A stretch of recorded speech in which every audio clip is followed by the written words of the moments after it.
Hi guys, welcome. मेरा नाम है दीपक, चैनल पे स्वागत है। तो भारत इस वक्त दुनिया की सबसे तेजी से ग्रो करती इकोनॉमी है और पिछले कुछ समय में जितनी स्पीड से इंडियन इकोनॉमी ने ग्रोथ दिखाई है, दुनिया में कोई भी देश उस स्पीड से ग्रो नहीं कर पाया। और इस वक्त जो इंडिया का टारगेट है मेनली वो यही है कि $5 ट्रिलियन जितनी जल्दी हो सके हम कंप्लीट करें। देखो, वैसे तो टारगेट यही था कि 2023-24 तक हम इसे कंप्लीट कर लेते और इसके लिए गवर्नमेंट ने 2018-19 में अच्छे खासे स्टेप्स भी उठाए थे, लेकिन फिर बीच में कोविड आ गया। डेफिनेटली इंडिया ने उस समय नेगेटिव ग्रोथ देखी, लेकिन हाँ, उसके ही अगले साल इंडिया उससे नेगेटिव ग्रोथ से उभर गया और इंडिया वापस दुनिया की फास्टेस्ट ग्रोइंग इकोनॉमी बन चुका है। अच्छा हाँ, मैं नॉमिनल टर्म्स में बात कर रहा हूँ। जनरली लोग पर कैपिटा के लिए भी बोलते हैं कि पर कैपिटा इनकम कोई कंसिडर नहीं करता। मैं बताऊंगा उसके बारे में वीडियो के एंड में। तो मैंने ये टॉपिक इसलिए चुना क्योंकि IMF ने वापस बताया है कि इस फाइनेंशियल ईयर भी इंडिया 6% से ग्रो करेगा, विच इज एक्चुअली गुड। ये IMF की flagship world economic outlook report है, जिसमें IMF ने बोला है कि रशिया यूक्रेन वॉर, इन्फ्लेशन वगैरह का प्रेशर,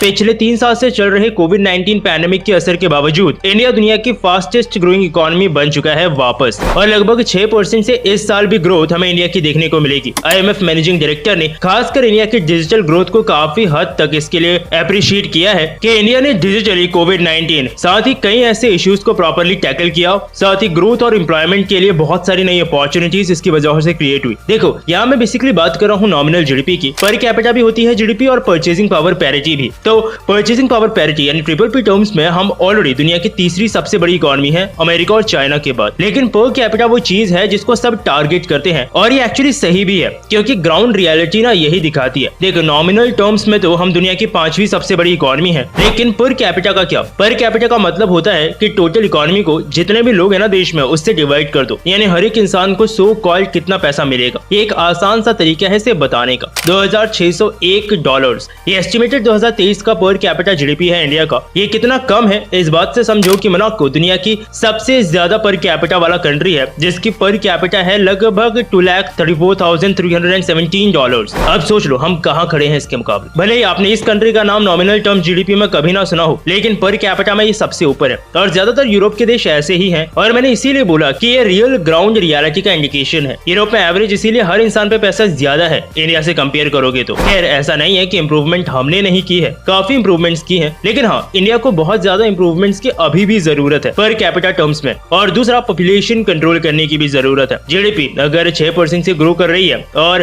पॉपुलेशन अगर 12% से ग्रो करने लगी, फिर तो हो लिया काम। बाकी आपकी राय भी मैं जानना चाहूंगा इस बारे में। अगर आप कुछ भी सोचते हो तो इसके लिए नीचे कमेंट सेक्शन खुला हुआ है, लिखिएगा अपने थॉट्स। आपके पास कुछ आइडिया है कि कैसे इंडिया अपनी पर कैपिटा इनकम को बढ़ा सकता है तो वो भी बताइएगा। वीडियो में अभी के लिए इतना ही।